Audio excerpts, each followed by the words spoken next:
You're listening to the Fantasy Wildcard Podcast.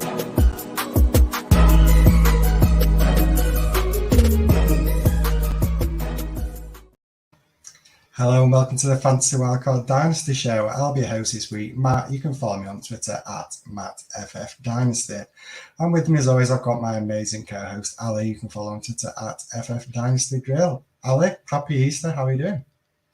Yeah, happy Easter, Matt. Yeah, that bank holiday weekend absolutely flown by, unfortunately. And then had an extra day off today, so I've decided to go to the zoo, which was not a great move because I thought that half term had ended, but I've been told that half term definitely has not ended yet, and there was a million kids running around the zoo, so that was an enjoyable day. Got a bit of a headache from all the screaming, so yeah, apart from that, Matt, I'm doing fantastic. I'm excited for tonight's show. We've got the best two of the wild card on the show. So Matt, how are you doing, my friend?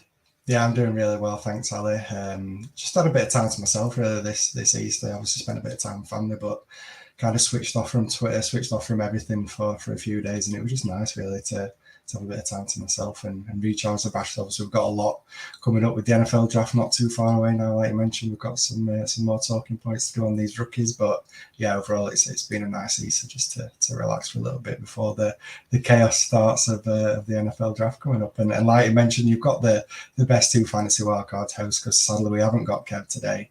Now we're talking about the rookie wide receivers, so you know Kev's history with these rookie wide receivers, Terrace Marshall. So we've told Kev he can have the week off this week. Now, in all seriousness, Kev's not feeling too good, so we're happy to let him have a bit of time off, like we mentioned.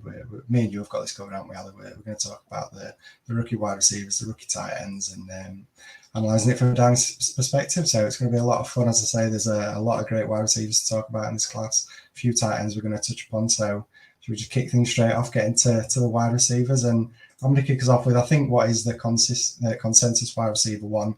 I know between me and yourself, Ali, I'm not too sure if Kev's there with us, but I'd be shocked if he wasn't. It's obviously Jackson Smith-Njigba.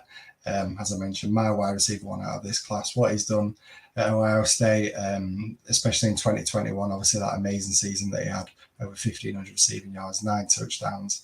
The buzz has been great for him over the last few months. Obviously, what he's done at the combine, I think he impressed a lot of people with the speed, the 40 time at the pro day, but as well all the drills that he did at the combine, the other drills like the vertical, the broad jump, he's excelled at all those. I think a lot better than what people thought. So while we've all been high on him already before the combine, I think people are now elevating that even higher with what he did after the combine.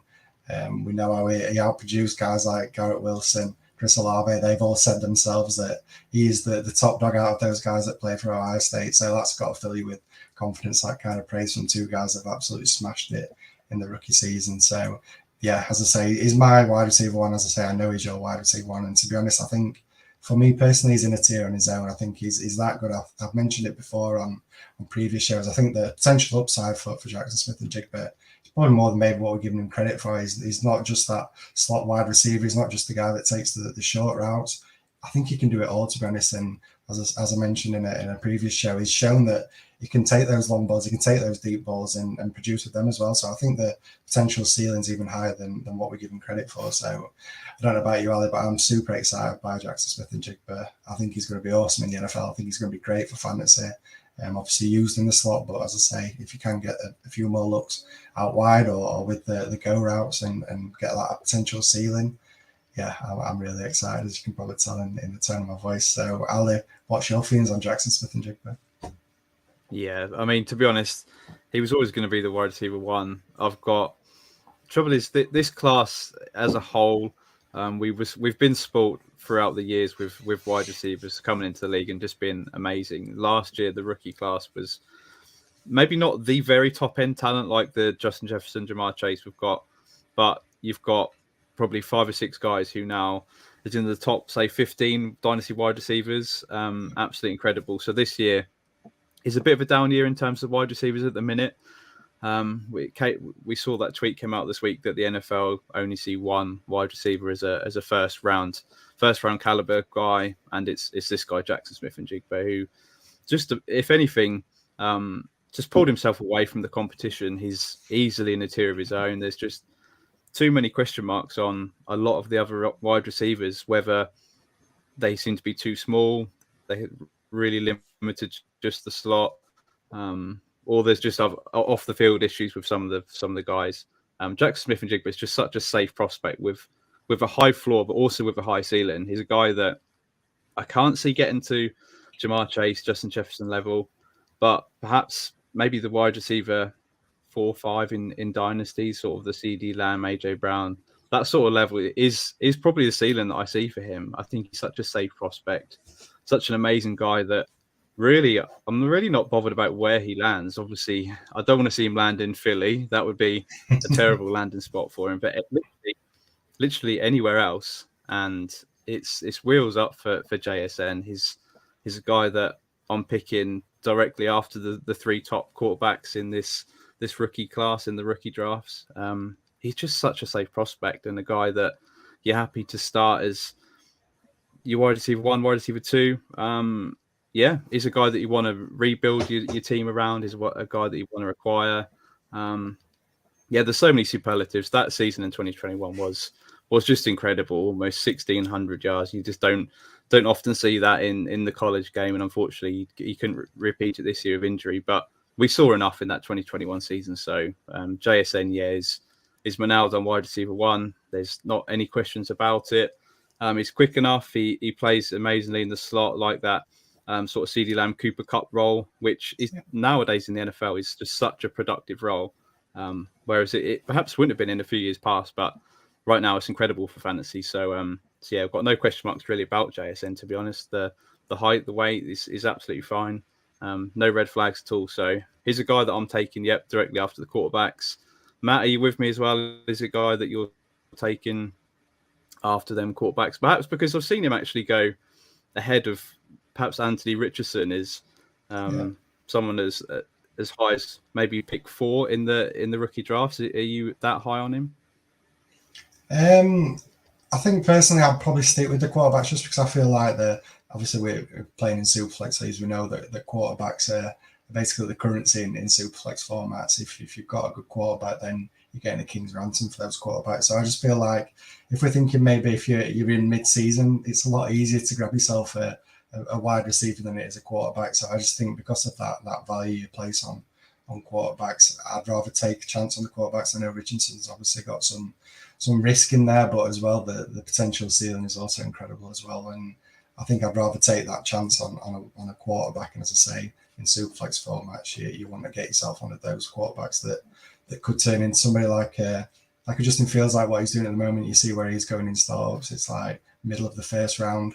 Obviously, Justin Jefferson and Jamar Chase are up there in that same kind of range. But like you mentioned, I don't think JSN is going to quite get to that level, but I think he will be, as you mentioned, the CD Lamb range, which is like a mid-second, maybe pushing to an early second. So I think I'd rather just take the quarterbacks because of the positional value. But he's definitely going just after those quarterbacks. He's the first guy I'm pulling the trigger on outside of Bijan and the 3 quarterbacks. So I can't say enough good things about him, to be honest. I think it's going to be incredible to see him in the NFL. And as I say, if he can follow in the footsteps of what Olave and Garrett Wilson did in that rookie season, then we could be on to another good wide receiver from Ohio State. So with that, we better move on to the next wide receiver rather that you want to talk about.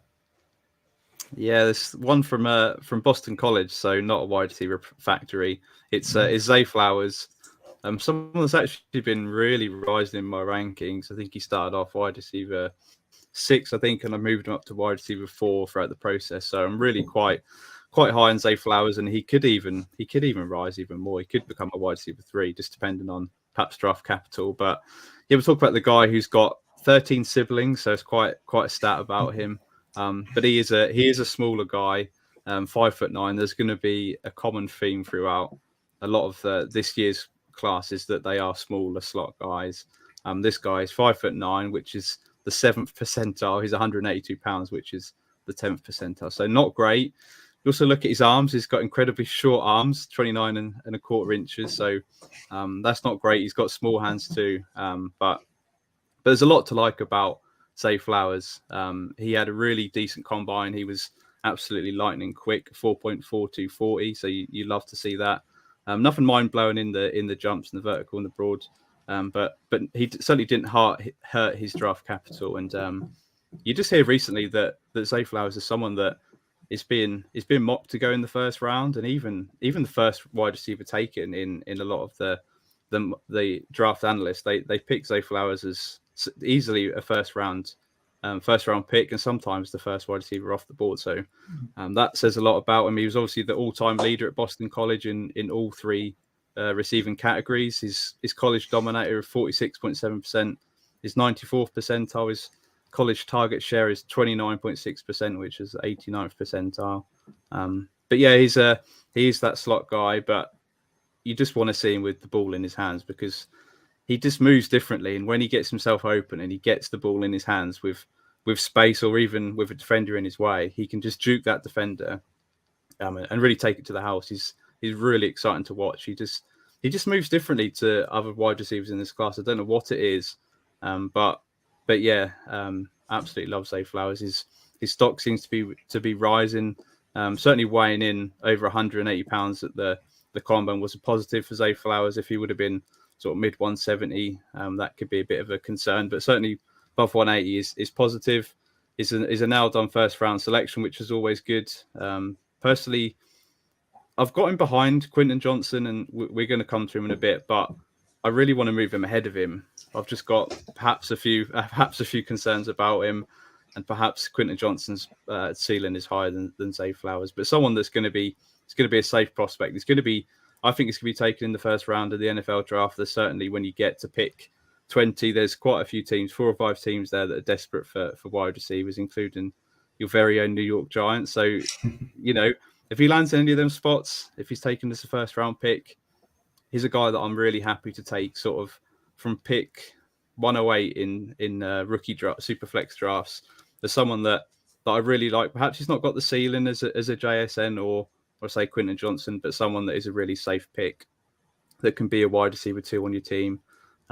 Yeah, I really like him. So whereabouts are you looking to take Flowers in your rookie drafts? Yeah, I think I'm right there with you, to be honest. I think that back end of the first round in Superflex drafts, I think I'm fine with that. I mean, it doesn't make for a great show when we agree on everything, but I'm literally like you when it comes to ranking Zay Flowers as well. I've got Quinton Johnson one spot above him as my wide receiver 3, but a big part of me really wants to move him above him.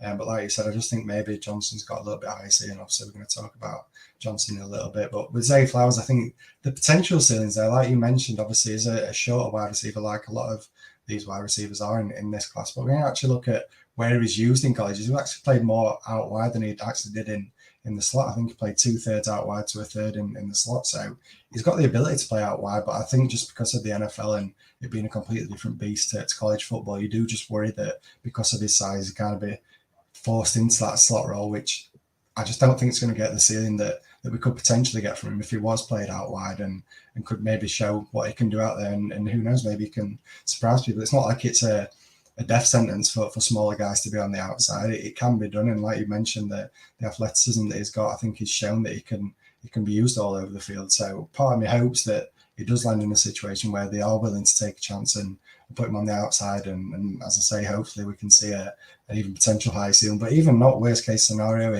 he ends up being a slot wide receiver in the NFL. You mentioned it a little bit earlier. It's not a death sentence anymore having a slot wide receiver. Obviously, years gone by, it was all standard scoring in fantasy football. You needed touchdowns to get any points pretty much in fantasy football. Now I think a lot of people, I'd say the largest majority, are probably playing PPR leagues where you get a full point for the reception anyway. So if you've got slot guys, those guys tend to be the ones that see plenty of targets and you're getting your points through that. So I don't think it's a complete dismissal if he is just penciled in as that slot wide receiver. But as I say, I think he's got a little bit more to his game than what maybe we give him credit for. So I'm hopeful he can be used in that way in the NFL. And if that's the case, I think I would put him above Quinton Johnson. But it's one of those where I've got to see it to believe it. I can't just say, well, he can do it, so I'm going to do it, because I do think as things stand, what we know at this moment in time, I do still have Johnson above, but there's obviously red flags there. So yeah, I'm right with you. And as I say, it doesn't make for a great show when we agree with each other on a lot of things. But yeah, I think that end of the first round, I'm always happy to take him in the first round. Whenever I see him fall out of the first round in either rookie drafts that I've done or mock drafts, I'm thinking somebody's getting some great value there, getting him in the early second round. So yeah, definitely a guy I'm super excited about. And as you mentioned, it feels like the NFL is on that same course, and he's going to get that round one draft capital. And obviously, that's only a good thing for us analysts in Dynasty. So, yeah, absolutely loving Zay Flowers. And then we're going to move on to the next wide receiver. This is another guy that I actually really do love, and it's Jordan Addison. I wasn't super high on him right at the beginning of the process at the start of this offseason. A guy that I'm sure we'll talk about in a bit, Keishon Butte. I actually had him right up there. He was challenging to be one of my top wide receivers, but I think that kind of clouded my vision on Jordan Addison a little bit because I was so in love with him and Johnson as well. But the more I've actually looked and the more I thought about what he's done in college and what he can do in the NFL, the more I'm coming around to him. He's now pretty solid as my wide receiver 2 in this class, and I think I don't think there's anything that's going to happen in the NFL draft that's going to move me away from that. I think you just look at what he did, obviously, at Pittsburgh. He basically made Kenny Pickett a first-round pick. He went from a quarterback that nobody was talking about, and then what he did in that 2021 season in Pittsburgh, he basically accounted for a third of Kenny Pickett's production in yards, a third of his touchdowns. He had nearly 1,600 receiving yards, 17 touchdowns. I mean, an absolute incredible season. Everybody in the Dynasty world was going crazy for him. And I think now after the move, after the transfer to USC, people maybe have cooled a little bit on him. And I still think that the ceiling's there. The testing as well was maybe a little bit underwhelming to what people were hoping for. Again, he's another wide receiver that's undersized at 5'11", 173 pounds. But again, I think what he's shown in college, as I say, that 2021 season was amazing. And even when you look at the stats a little deeper in 2022, his yards per out run was still pretty similar, just under that 3 yards per out run. So I'm still happy with that. The yards per reception, nearly 15 yards per reception, which is only a yard short than what it was in 2021. So I just think because he didn't see as many targets played in many games, have as many receptions, people are a little bit cooler on him than what they were a year ago. But yeah, I'm fully backing on him. I think he's locked in as my wide receiver 2. As I say, I think he's a lock to be a first round pick in the NFL draft. I think he's going to be top half, to be honest, in the NFL draft. I think there's going to be a lot of teams that are going to be excited to get somebody like him that's shown ability to win in all phases of the game. He can be used out wide predominantly, and yeah, I think he's a really exciting prospect coming in to the NFL. I think with a lot of these wide receivers, landing spot's going to be a key thing. We kind of know, don't we, that the draft capital's going to be there for somebody like Jordan Addison. That gives us that confidence to have him as wide receiver 2. But I think landing spot again is going to be interesting. Seeing how he's used, what scheme he falls in, how they're going to use him in the NFL is going to be a big part of what he can do in fantasy. But yeah, as I say, he's locked in as my wide receiver 2. Ali, what's your feelings? Is he your wide receiver 2 as well? Yeah, I mean, I'd love to disagree and say what a terrible take, but he's a wide receiver 2, and yeah, I think he's far enough away from my wide receiver 3 and 4 to probably, unless he has a massive drops to maybe the back end of round 2 or something silly like that, then he's going to end up as my wide receiver 2 post draft as well. Yeah, he's someone that I have been really excited for. Obviously, we know what he done in 2021, winning the Biletnikoff Award. Was an incredible season, and then not quite so good this year, but he's still an amazing prospect. I put him as a Devonta Smith light, just purely because of the size is very similar, 173 pounds, but at 5'11" is third percentile, so not great when you look at that stat. But he's been incredibly productive throughout his college career. Devonta Smith had the same sort of concerns coming in. We knew how amazing he was. He was the Biletnikoff Award winner as well. Would he get pushed around because of his really his size is so skinny? But I mean, he's been amazing, especially this last year. So I can't see too many concerns from my point of view for Jordan Addison. Could he be? I think he's going to land at the back end of round 1 in the NFL draft. Could it be a Baltimore Ravens? Could it be a New York Giants? Someone that can play outside? You're dying for a decent outside receiver. You've got about 25 slot receivers on your team. But yeah, and I mean, I did get a lot of flack this week putting out a combined wide receiver rankings from 2022 and 2023, and he ended up as my wide receiver 10. Which for a lot of people were like, well, that's far too low.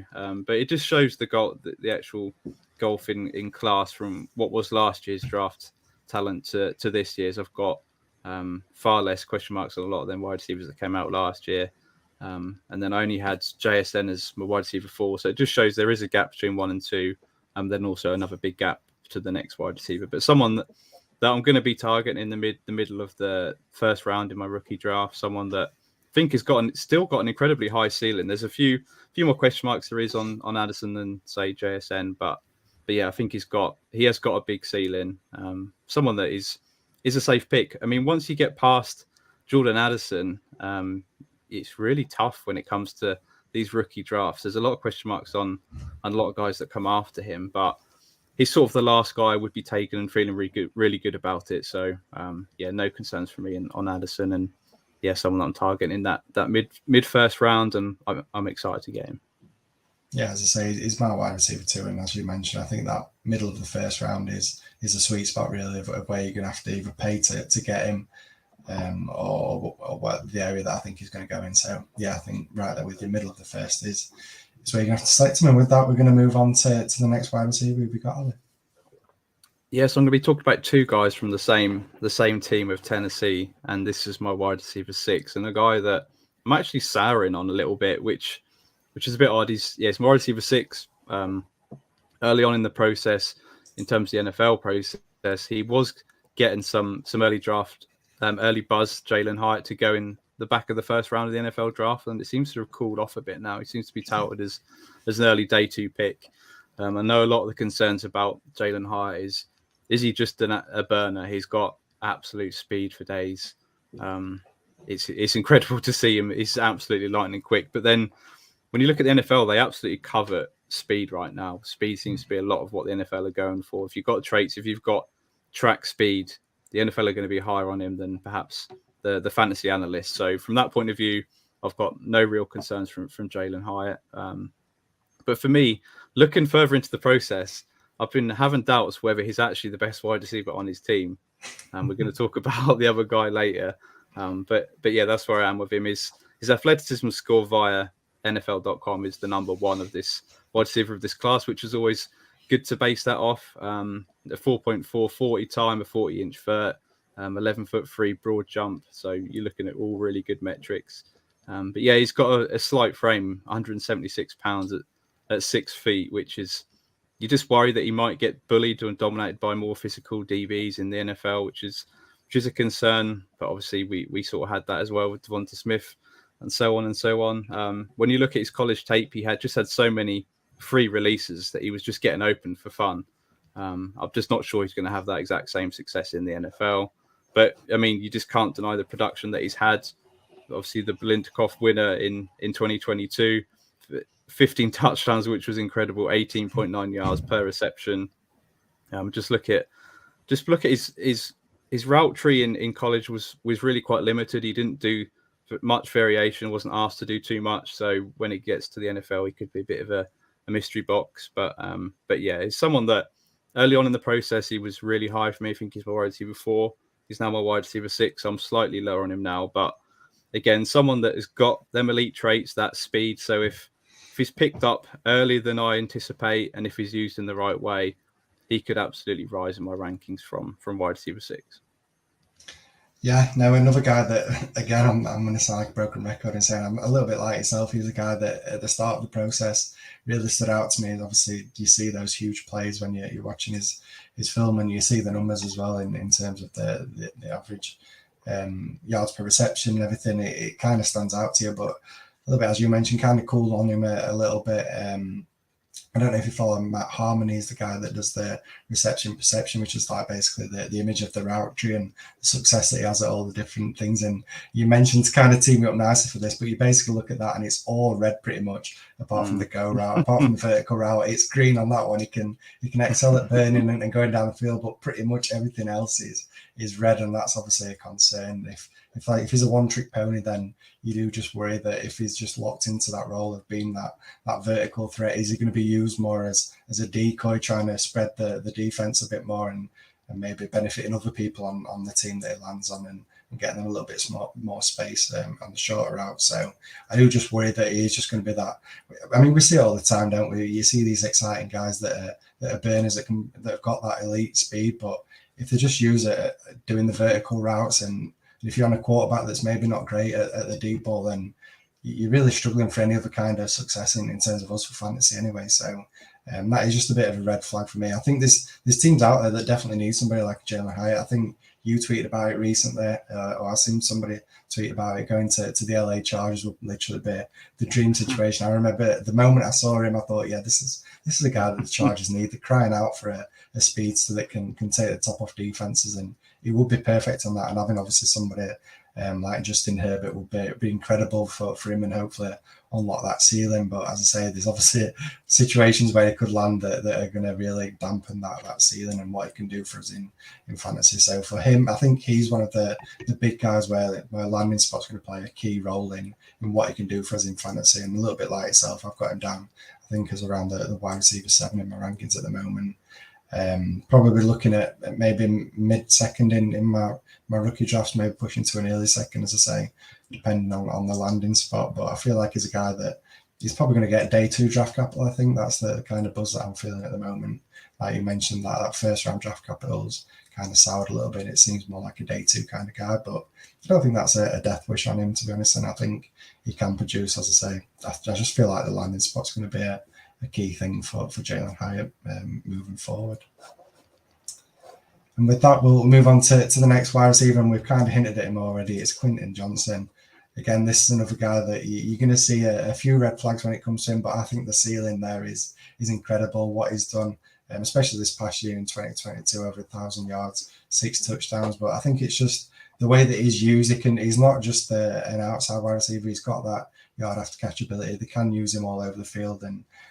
And personally, I know people are going to say, well, you don't just have to be a big body wide receiver to be a success anymore in the NFL. But I think because, like we mentioned, he's basically one of the few that are this prototypical big wide receiver that you'd class as an alpha. I'm going to say, I put that in air quotes because I know some people don't like that term, but he is that guy that you can put him on the outside and he's going to be that red zone threat. He's got the size that he's not going to be bullied by the cornerbacks in the NFL. He's got the weight behind him and the frame. So I think he's going to be great in the NFL, and I think for fantasy as well, he's going to be just as good. I feel like the way he moves for a guy of his size, I'm really impressed by it. He put up some great numbers as well at the combine. You look at his vertical jump of over 40 inches, the broad jump over 11 inches as well. They're the kind of thresholds that you look to it for somebody that's got elite explosiveness, and he's hit it on both of those. So overall, I think he's a super exciting wide receiver. There's obviously red flags in there as well.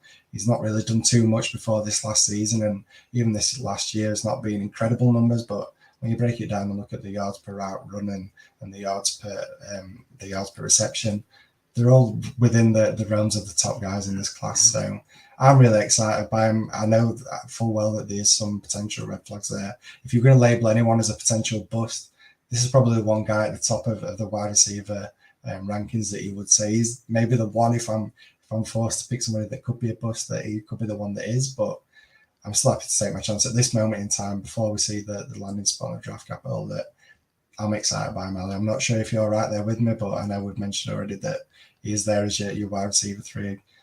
Have you got any big concerns with him? Do you think there's a chance that maybe he falls out of the first round in the NFL, or are you still locked in that he's going to be a solid NFL wide receiver? No, to be honest, I think just looking at the buzz that he's getting in the NFL ranks, I think he's locked on first round wide receiver in the NFL draft, which for me will be enough to keep him at wide receiver 3.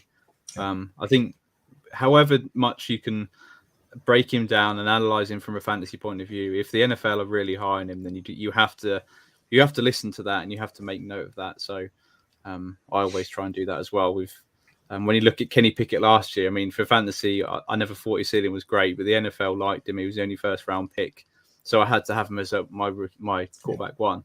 And with Quentin Johnson, it's exactly the same. I think I have got concerns about him. There's sometimes you put on the tape and it is absolutely spectacular, and sometimes it really isn't, and you think he's just an average wide receiver.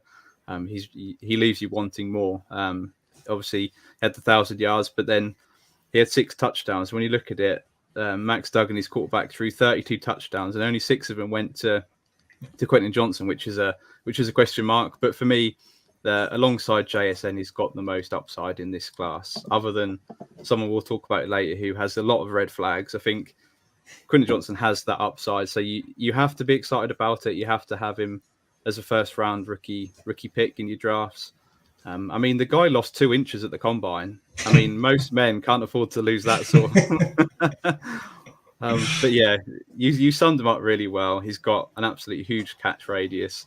And the only thing I have heard recently is the NFL officials have got question marks on his actual hands. He's not great at catch, and he can look great sometimes and then have the drops other times. So, but yeah, for me, he has to be a wide receiver 3 just because of the upside that he possesses. And you want to take a couple of selections of him. You want to have a few shares of Quinton Johnson just in case he does become sort of a top 10 wide receiver in Dynasty, and therefore you've easily made plenty of money on your pick at sort of the middle of the first round. Yeah, absolutely. I know you've mentioned my New York Giants a few times. This is a guy that I think if he's sitting there in the NFL draft, obviously we've got a need at wide receiver for somebody that's not a slot wide receiver. I think this fits the bill perfectly for what we'd be looking at. So as a Giants fan, yeah, I'm throwing that out there into the universe for hopes that it can happen. But as I mentioned, overall, I'm still really excited by him for what he can do for us in fantasy. So with that, we better move on to the next wide receiver. Who have you got, Ali? Yes, we go from a huge guy to another small guy in Josh Downs from North Carolina. Now, this guy is my wide receiver 5, and it's someone that I don't see as a massive ceiling in the NFL, but I think he's got such a safe floor. I absolutely love watching this guy on tape. 5'9", 171 pounds. So on the face of it, not great. But he comes from an athletic background. He's got records in the high jump and long jump at his college. I think he's going to be an immediate producer in the NFL. So someone that I'm happy to take in the first round of rookie drafts at the back end, when you're looking at from pick 110, 111, 112, if you've got them picks and you can't move down with them picks, I'm happy to take Josh Downs and just be happy that I've got him on my team. You just know what you're going to get from Josh Downs.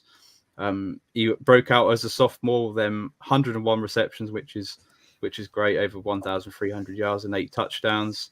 And then carried it on in his senior season, and again over 1,000 yards once again. A guy that has played so much in the slot. 89% of his snaps were in the slot in 2022. He's an absolute machine in the slot. I mean, if it's not broke, don't fix it. He just wins. There's only 2 players in college that beat Josh Downs in PFF's grade, lining up against single coverage. So that's a great stat. And he actually beat the god Marvin Harrison Jr. in this metric. So, I mean, he's just beating guys for fun. When you look at the tape, every third down just seems to go Josh Downs' way. He's an absolute professional chain mover. So someone that the NFL teams are going to covet. They absolutely love guys that get open all the time. We're hearing about him being a second round pick in the NFL draft. So if he gets anywhere in that second round, I'm really happy with that. He wins with short area quickness, but he also has long speed. So sometimes he picks the ball up, and he's a bit of a yap guy as well. He's not incredibly physical, but when he's got open field, he's an absolute burner. So yeah, I don't think he's someone that is land and scheme dependent. I think he can be pretty decent whichever team he lands on. So for me, apart from obviously being another smaller guy, I've really got not many concerns about Josh Downs other than I don't think the ceiling is there, but I think he's such a safe floor that you're going to pick him in back end of the first round, early second round, and it's going to be a great pick. Yeah, no, absolutely there with you. I think Josh Downs, what he's done. I mean, you know me, I love North Carolina because of my connections to a certain running back that was there in college. But it's a team that obviously I've got those connections to. I've kind of followed a little bit, so I know Josh Downs has been incredible. When Sam Howell was coming into the NFL, he was basically carrying him for that 2021 season, as you mentioned. Over 1,300 receiving yards, 8 touchdowns, and then this past year backing up again with another 1,000-yard season, 11 touchdowns.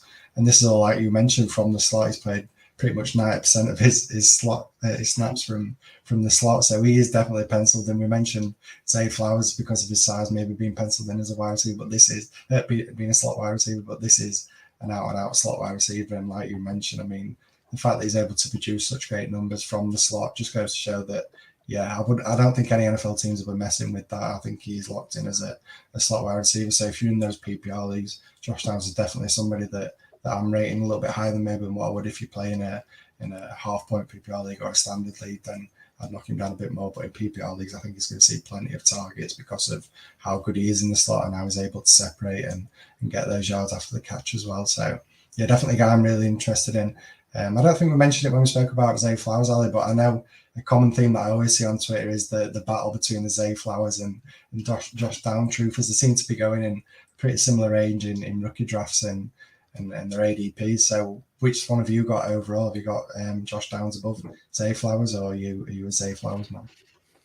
Yeah, I just think I'm Zay Flowers at the minute just because I just see he's got a bit more upside to his game than Josh Downs. Josh Downs, you know what you're going to get. But yeah, I'm happy to get him if Flowers is off the clock, but off the board, sorry. But I just think there's more ceiling for Zay Flowers and a pretty similar floor as well. So probably going to lean on Flowers.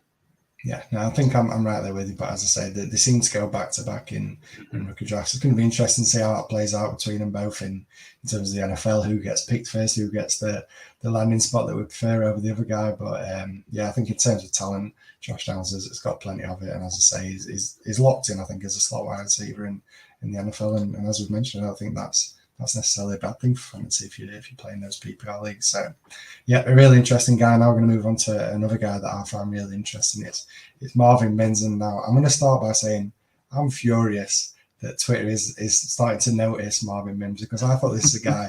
I was seeing him going right at the beginning of the process. He was going like early third in mock drafts, even pushing to mid thirds, but now he's literally going at the top of the second round in rookie drafts. Everyone seems to have clocked onto Marvin Mims. I think what he did at the combine, obviously the 40 time run, the 4.38, was incredible. The vertical 39.5 inches, broad jump 10.9, the 3 cone as well. He really dominated in the combine and really excelled. Again, this is another guy that you look at the size and you maybe got question marks, but 5'11", 183 pounds. I think that's solid, to be honest, for a wide receiver. A lot better than maybe some of the other guys that are a similar height. He seems to fill that frame a lot better. And then you look at what he's done at Oklahoma this past year, over 1,000 yards and 6 touchdowns. The yards per route run is incredible, all around that mid 2.5 up to 3. So overall, I think he's a really solid wide receiver that's going to come in. It's going to be interesting again. I think it's going to be a bit of a broken record, but landing spot on draft capital is going to be key to somebody like Marvin Mims, because obviously the Dynasty community, as I mentioned, is starting to come around on Marvin Mims. The hype is definitely building. So I think with him, it's going to be interesting to see if he gets that day 2 draft capital. Then obviously that's a great thing for him. And I think the landing spot's going to be quite crucial as well. I think he's not just penciled in as a slot wide receiver or a guy that plays out wide. I think looking at his college stats, are pretty much 50-50 in terms of playing in the slot and out wide. So that's good to know that he's not just forced into one role. He's not just going to be forced to the outside or forced into the slot. He's shown that he can do it in both phases of the game. He's got that elite athleticism. So I'm really excited to be honest to see where Marvin Mims lands and what he can do. But I think for fantasy, yeah, as I said, he was going to be a guy that I was going to label as a sleeper, but now it feels like his consensus, as I say, getting up there as a top 8 wide receiver maybe in this class. So yeah, where are you on him, Ali? Are you on that hype train, or have you maybe got a pause for concern for any reason? Yeah, unfortunately, he's someone that I always been high on, so it's been quite frustrating as well to see him getting a bit more buzz, especially after that 40 time. He was someone that I wanted everyone to keep quiet about, but it's not come to fruition. He's my wide receiver 7, so yeah, I'm quite high on him. He's certainly been a riser in the last couple of months. I just see him as such a solid guy. He seems to haul absolutely everything in. You look at his tape; he seems to do most of his damage as a deep threat, but he can be such a versatile wide receiver. So can do it all. NFL teams are going to love that. And he certainly plays, for me, he plays stronger than his size. You mentioned his size there, and on the face of it, he could be quite small, but he's an absolute physical beast. He's sort of a bit of a Chris Godwin light. Chris Godwin is not the biggest wide receiver, but he's able to play out wide. He's able to go deep. Most of his time he plays in the slot. But he's physical. He can run block. He can do it all. So he's sort of a Chris Godwin light is my comp. You mentioned it, the 4.38 40 at the combine. He also listed that he smashed the NFL interviews. Apparently interviewed really well. So again, that's another tick in the box. And you just have to. I'll mention it again. You can be as high as you want on these guys, but the NFL evaluation of these guys is pretty much everything as well. And I'm hearing that they are pretty high on Marvin Mims. I think he's touted as a day 2 pick. I hope he does go in the second round. Third round is absolutely fine. I do think Landon's spot will be key for his upside. I think wherever he lands, he's going to contribute straight away. But for his overall upside, I think he needs to be landed in the right place. So yeah, I've got him wide receiver 7 at the minute. The NFL draft capital could have that moving slightly up, slightly down. It's in a bit of a precarious point at the minute. But I'm quite happy at wide receiver 7. Matt, whereabouts do you have him ranked as for you? Yeah, I think I've got him wide receiver 6 at the moment in my rankings. As I said, it's a shame that everyone seems to be coming around, but this is the thing when it comes to evaluating these rookies. You can have them wherever you want. You can be behind a guy, but as soon as it gets around to the NFL draft, people have cottoned on, and you're not going to be on your own in those stances of having these guys. So, yeah, I should say it's been great to see that he dominated at the combine, putting up great numbers. I think that's all going to help him in terms of what the NFL view him as, and their look on him, like you mentioned, the NFL is turning into a bit of a speed demon kind of NFL at this moment in time. So he's a guy that's going to fit in perfectly to the NFL, and as I say, it's going to be exciting to see what kind of draft capital and landing spot he gets. But we better move on to the next wide receiver, because you've already hinted at who this is going to be, potentially the wide receiver 1 in his college team. So Ali, who are you talking about? Yeah, so Cedric Tillman is currently my wide receiver 8, so a couple of spots below his teammate Jalen Hyatt. But yeah, again, it feels so refreshing to be able to talk about a bigger body wide receiver finally. 6'3", but he's also a senior. He's older at 23 years old. So it's not much of a knock against him, but a lot of people always point to that and say, well, no, I'm not touching him. Why did he not break out until he was older? But a guy that plays nearly all the time out wide again, which is refreshing. It's rare in this class. Yeah. It's been a bit of a struggle with all these wide receivers. There's so many smaller slot guys to get through. It's just good to scout a really big guy. 213 pounds. He's got a really big arm span as well, 79.25 inches. 49. The 40 time was okay, 4.54. He also was pretty decent in other metrics. Obviously, you look at his stats. It did take him longer to get traction as a starter. He had 3 years of pretty much doing nothing. Wasn't until 2021, his 4th season at USC, did he play, Tennessee, did he play all 12 games, 1,081 yards and 12 touchdowns. And then, unfortunately, in 2022, he had an injured ankle, so he had to have surgery, which meant he only played the 6 games. The only thing you look at him is he's not a speed guy. When he's winning outside, he always uses his strength to. Looks like he pushes off all the time, which in the NFL he's going to get flagged for. So it could be a bit of a concern that he's not separating. I know I certainly like to look at the separating stats and just on tape whether he can separate, because it then relates to the NFL whether he can separate as well. And it could be a bit of a red flag for Tillman, but just watching him, especially in 2021, was really funny. Absolutely bullied the Georgia and Alabama's defenses. So again, really good defenses that he managed to dominate. And yeah, he outproduced a guy in Velus Jones in 2021. And if you look at him, he was picked at pick 77 to the Bears last year. So if this is a wide receiver that's better than Velus Jones looked at in the NFL, then hopefully he's going to get that sort of day 2 draft capital. And for me, I think I'm probably happy to take him mid-second round pick, late second round pick, just because of the ceiling for someone, again, that's a bigger body wide receiver that can play outside. It's just different in this class. So I think he's got enough upside where I can take a shot on him there and be happy with it. Yeah, I think, like you mentioned, that the thing that stands out for me is the fact, like you touched upon, is that it took him like 3 years until he broke out. And you mentioned maybe that's not necessarily a red flag, but I just feel like as an older prospect, you kind of expect these guys to dominate. He's going up against cornerbacks that are going to be freshman cornerbacks, these younger guys, smaller yet to fully develop. And this is like a grown man going up against these young lads. So I think that's potentially a red flag. But like you mentioned, I think what he did in 2021, over 1,000 yards, 12 touchdowns, and then this past year was going well until the injury. So maybe it's just one of those cases where something just clicked with him and they all come together, and hopefully moving into the NFL, that's the Tillman that we see. But I think that is just the one red flag that I would hold against him, is the fact that it took him so long to break out. And I think the fact that he played alongside Jalen Hyatt, we mentioned about the fact he is basically just a go route kind of guy, vertical kind of guy. So he's going to be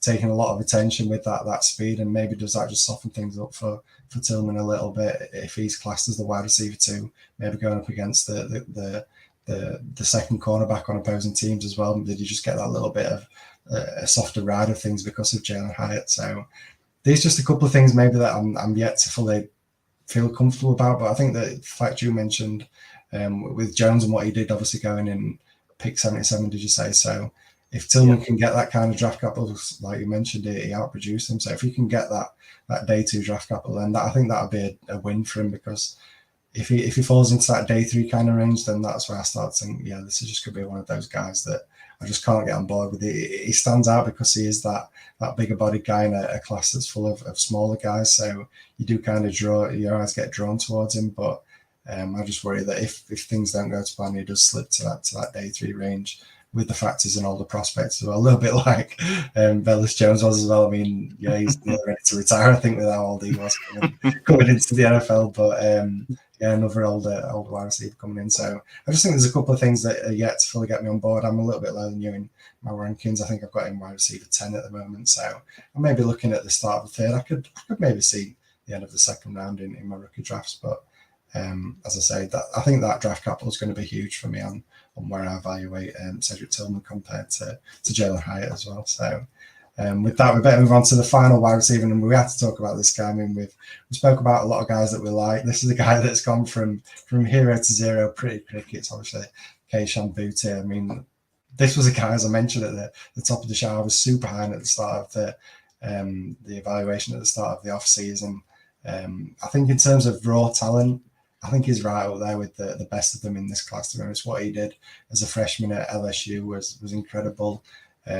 Looks like he was going to be the next superstar wide receiver over at that LSU factory of wide receivers. But then ever since that 2020 season, things have just slowly fallen downhill, and it's just at an all-time low, I think, in the last couple of months. Obviously at the combine, you look at the times that he put up, the 40 time, I mean, that was probably the best thing that he did, to be honest. The 40 time running a 4.5, which wasn't too bad, but then you look at everything else, the vertical 29 inches, I mean, that is just woefully bad. I mentioned at the top, I mean, 40 inches is like where you caught the elite guys. 29 is just so bad. I think it was one of the worst thing amongst the wide receivers. And then the broad jump as well, 9 foot 10 inches. Again, that is just so bad. You're looking at 11 for these guys with that elite burst, and the fact that he's like, what's that, nearly an inch and a bit, a foot and a bit lower is just, yeah, it's not there for a guy that you expect to have that explosive. You look at the tape, as I mentioned, and I think in terms of raw talent, he is right up there with the best of them. It looks fantastic at times on film. He looks like that explosive, shifty wide receiver, but just look at the testing, just think what's gone wrong for him to have such a bad testing. And then the fact that he didn't even try and improve that at the pro day. I think you mentioned it, Ali, on a recent show. I mean, whoever's advising Kayshon Boutte needs sacking, because, I mean, you've got that opportunity to improve on what he did at the combine, and you don't take that up. I mean, I've heard rumours that he did the drills at his pro day, and that kind of tired him out because of how hard they pushed the wide receivers up the pro day. But I mean, even still, you've got to take your chance at improving it. It can't get any worse for him, because, I mean, what he did at the combine was, as I said, not great. So I think you've got to take that chance. But yeah, he's a guy that stock is absolutely fallen through the floor. At the start of the process, people were saying he's a first round lock in the NFL draft, and then people were starting to say, all right, maybe he's a day 2 kind of guy. Now, I mean, he's going to be day 3, might even not get drafted in the NFL, which feels crazy. But I just feel like the red flags are stacking up. The off-field stuff that's been brought up in the last few months as well. There's just a lot of red flags there. So yeah, this is going to be a really interesting guy on where he's going to get selected in the NFL draft and where he's going to get selected in your rookie drafts. Because I don't know what you're like, Ali, at this moment in time, but the rookie drafts I've done, the mock drafts, I'm not touching him until the 3rd round. And even then, I still kind of feel like I could be wasting my 3rd round pick, but I just feel like the potential of, if maybe the red flags don't need to be as seriously taken as what we're thinking, just going on in terms of talent, and if he puts everything together, then I think he could be a smash in the 3rd round. But I think it's more likely that it could be a potential missing even in the 3rd round. So yeah, where are you at this moment in time on Boutte? I mean, no idea, to be honest. I mean, he's for wide receiver 10, and it's just based on what we saw, 3 years ago or 2 years ago, because a guy that can put up 300 yards in a game is just exciting. I mean, can there be a team that taps into that potential? At this point in time, I'm just not sure. And as you mentioned, yeah, if you're looking at early third round and he's still on the board, it's one of them where you think a couple of years ago, if you play Devi, he's a guy that you need to smash, you need to grab him. But right now, it's just there's guys I look at ranked underneath him, and I think I need to be moving this guy down. But it is hard because he's got such amazing talent behind him. So yeah, them stats are worrying. The metrics, the minute. Who knows? It's going to be really fun to find out where he actually goes in the NFL draft. But right now, it's anybody's game. Yeah, I just think that the range of outcomes at the minute is just so wild. I mean, the NFL is going to clear a lot of things up. As I said, if we can get that day 2 draft capital, then maybe I'm feeling a little bit more confident about it. But yeah, I mean, the testing numbers weren't great. What he's done the last couple of years has not really wowed anyone. Obviously, struggled with injuries in 2021 and never really looked like himself after that. So yeah, I mean, who knows with Kayshon Boutte? I mean, this could be one where we look back in a year's time and think what a steal you've managed to get because of the potential red flags, but on the same time, it could be a guy that didn't even see the field in the NFL. So, really interesting guy to finish on. And we better move on to the tight ends and kick things off. Who's the first tight end you want to talk about? Yes, this is the next Travis Kelce. So it's Dalton Kincaid from Utah. He is my tight end 1, but I have to say, he's absolutely neck and neck with Michael Mayer, who's a different type of tight end altogether. But I really struggled to separate the two. Kincaid is far more of an athletic tight end. He didn't actually start playing football until 2018. So to have this meteoric rise is pretty incredible for what he's doing. He was someone that didn't attend the NFL combine drills. He did have a fractured back late on in the season, so it's probably down to that, which, I mean, usually it'd be a concern not seeing these tested numbers, but for a guy, we know just how good he is. And to be honest, he probably feels like he's the best tight end in the class. I think he's come out recently and actually said that he's the number 1 and didn't need to do his testing. But yeah, he's 6'4", 246 pounds. And he's a guy that is big, but he moves like a wide receiver. He's deceptively so fast. He gets vertical really quickly, a bit like Kelce. He gets lost. And then before you know it, he's 20 yards down the field and catching the ball already. His numbers are really good. The college dominated 94th percentile, yards per route run 86th percentile, breakout age 81st percentile, and really broke out in the third season with 890 yards and 8 touchdowns. And the most exciting thing for me with Kincaid is the outstanding quarterback rating when targeted is 115.4. And then in pass protection, he gave up 0 pressures and surrendered 0 sacks. So for me, it's a guy that the NFL are going to look at that and say, right, he's going to be on the field all the time. So he's got all them opportunities to catch the balls. I think it's going to be a first round pick in the NFL draft. There's a few teams that need tight end. And if he goes in round 1 of the draft, it really is wheels up for Kincaid. Yeah, I've got him as my tight end 2, but like you mentioned, I think it's neck and neck between the top 2 tight ends in this class. I think in terms of just pure receiving ability, then I think Kincaid's probably the tight end 1. But I think that the guy that I'm going to talk about next, Michael Mayer, is probably a little bit more overall well-rounded. So I kind of just lean on that a little bit more than maybe Kincaid. But like I mentioned, a little bit of an older prospect as well. I think he's 23. Does he turn 24 during the rookie season? So a little bit of an older prospect. But I mean, is that necessarily a bad thing when it comes to tight ends? Because we know that it takes maybe a few years for him to get into the swing of things. So maybe the fact that he's a little bit older can hit the ground running. But then on the flip side, if it does take him a few years, then we're looking at a guy that could be 26 before he's getting any kind of significant snaps in the NFL. So a little bit of an older prospect, but as I say, the receiving ability that he's got is up there with, I think he's top in the class, to be honest. And like I mentioned, what he did this past year is pretty solid for a tight end, just under 900 receiving yards, 8 touchdowns. I mean, the guy's definitely a red zone threat with 16 touchdowns in the last couple of years. So, he's my tight end 2. But as I mentioned, there's another guy, and that's Michael Mayer. He's my tight end 1 from Notre Dame, or Notre Dame, as the Americans like to say it. And as I say, I think he's the more overall well-rounded guy. He was one of the top tight end prospects when he came into college football, a 5-star recruit. He's got that solid size at 6'4", 6'4", I think it's 6'5", 250 pounds. Again, you look at the stats, pretty similar in terms of the receiving yards, around that mid 800s, and the touchdowns, 9 this past year, 7 the year before. So the production's been there. It's all pretty solid. The testing that he did at the combine didn't run as fast as 40 times maybe you would have hoped, but 4.7, I think that's still pretty fine for a tight end. I mean, these are pretty big guys, to be honest. So I'm not overly worried about that. And as I say, I just think the overall game that he's got is going to be appealing to the NFL. It feels like another guy that's going to be a lot for the first round in the NFL. And as I say, he's my tight end one, but I would fully happily admit that it's the two guys at the top are clear for me in terms of my rankings. Where have you got my? I'm assuming he's your tight end too.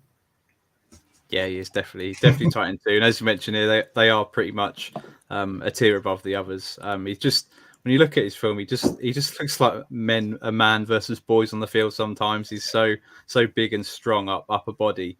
He's been, as you mentioned, he's been uber productive throughout his career. He's a high end fantasy upside, and he's a great blocking tight end as well. He's going to see the field from day one. He's going to contribute straight away. Which, I mean, there's not a lot of tight ends, especially last year's class was pretty poor. There's not a lot of tight ends that come in, especially look at Kyle Pitts. He's not come in and been too productive throughout his first few seasons in the NFL career. I think Michael Mayer's got the chance to come in and be really productive from day one. So he's a guy that I could see being a top, breaking into that top 5 dynasty tight ends within a year. I can definitely see that in the range of outcomes. So someone that I know I've seen a lot go in the first round, being picked, Michael Mayer in the first round of rookie drafts. It's probably not my strategy, but especially in tight end premium, I can certainly see sort of back end of the first round being a really safe guy to pick. And yeah, he's got that upside in Dynasty. Yeah, no, right there with you. I think in tight end premium, I'm happy to take him at the end of the first. In non-tight end premium, maybe I'll wait a little bit later. Like you said, but the tight ends, they kind of hit and miss. You feel like you've got a lock. Somebody like Trey McBride this past year, he felt like the lock tight end one in the class and couldn't really get any game time behind Zach Ertz until later on in the season when he went down. So I just worry that you don't really get that return on investment too early, and people tend to sour on him a little bit. So you kind of don't get that bump in value early when it comes to tight ends, especially at the top end when you're paying a premium. So with that, I better move on to the final guy, the final time we're going to talk about. Who have you got, Ali? Yeah, so it's a guy that I think Kev absolutely loves, so we've got to talk about him. It's Sam Laporta from Iowa. He's my tight end 5, so I'm definitely not as high as Kev on Sam Laporta. 6'3", 245 pounds, and he's catching an absolute ton of buzz lately. A bit like Greg Dulcich last year, he was a converted wide receiver, but he produced numbers in a really bad college program. He was the leading receiver easily this past year, almost double the next guy wide receiver. And just looking at the team stats overall, the team threw a total of 7 touchdowns this year and only 12 in the past year. So it's a really bad passing offense. But a guy that's been shown to be really versatile. His targets and receptions increased every season, so you love to see that. And with the ball in his hands, he reminds me of George Kittle and absolutely smashing defenders out of the way. So a really fun guy to watch. He had a really fast 40 at the combine, 4.59, which is the third fastest of the tight ends, the third best athleticism score. So I think he's a messy prospect. There's some stuff he needs to clean up, like his blocking and his elusiveness. But if he can do that, I think he can be a above average starter. So I'm targeting him in the third round of rookie drafts. Yeah, no, I'm right there with you. He's kind of in that tier below the top 2, where I think there's maybe 3 or 4 guys that are all pretty similar. It's hard to really separate him. I know if you listen to our show often, we had David Kateri on, and he was blowing the horn of Sam Laporta pretty much all the way through the Titans when we spoke about them.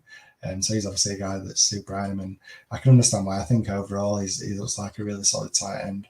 Again, it's going to be interesting to see where he lands in the NFL, but I think a guy that you can get later on. I think I'd rather wait a little bit on my tight end and maybe take him, as you mentioned, in that mid-third, and then if he hits a little bit like a Greg Dulcich, what he did last year, then yeah, you've got that quick return on investment. So I think you're spot on with that mid-third. And another guy that I'm excited to see where he lands in the NFL, and that could help with my rankings. But with that brings us to the end of today's show, where we've reviewed the upcoming 2023 wide receivers and tight ends. And yeah, thank you for tuning in. Be sure to follow us and subscribe on Twitter and YouTube. You can find that at Fantasy Wildcard and at Wildcard Dynasty.